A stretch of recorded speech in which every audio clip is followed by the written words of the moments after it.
Gotigana nayo amatuka makema igajokorobekana gokorekana ase chinsemo aho anechinga gishiarenge chia saba sariki sana ibiro mutunyo gatana na kabere ni gobono imeye county ya Kisii okorobekana okugwa korekanete na gwikirabone iga abantu batano noyo moni gobaine kiugusiro gumabwabo kobwatekana no gosaganwa na sokonyara kubwatokiro chimbunde gosama sasina wanyanyimbo no ina basokorobekana uku nigo abantu 25 babere babete bakobe kubyara sokonyara gosegetogo sari komorembe na gusari ebintu anene imeye county ya Kisii asiri tukolia rero abwe 25 babere nigo baikiwa bose bekigambere rikonyara gosomerwa amamo chabo.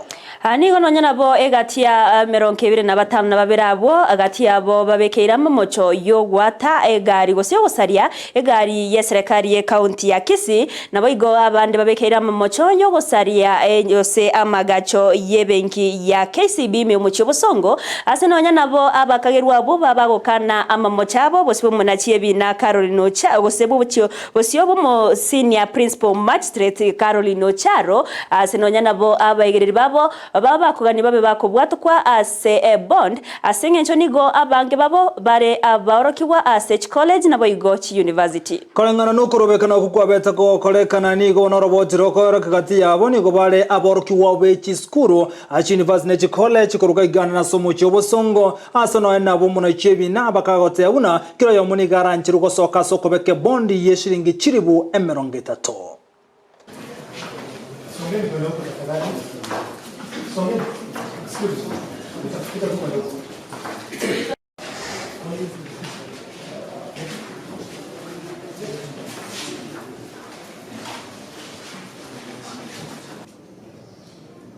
Medical attention.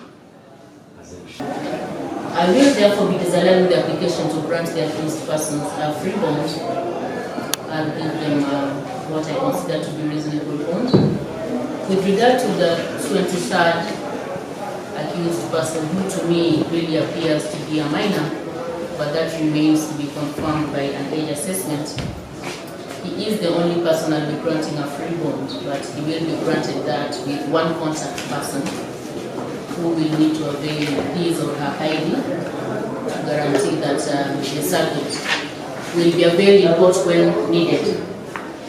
So with regard to all the other accused persons, 1 to 22 and 24 to 27, they are granted a cash bail of 30,000 shillings plus one contact person each.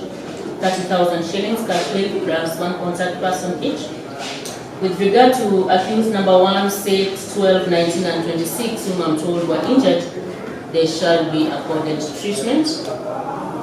The matter will be mentioned the 24th of this month for pre-trial directions. Hearing will be on the 30th of October. The 23rd subject will be remanded at Manga and will be subjected to an ASS.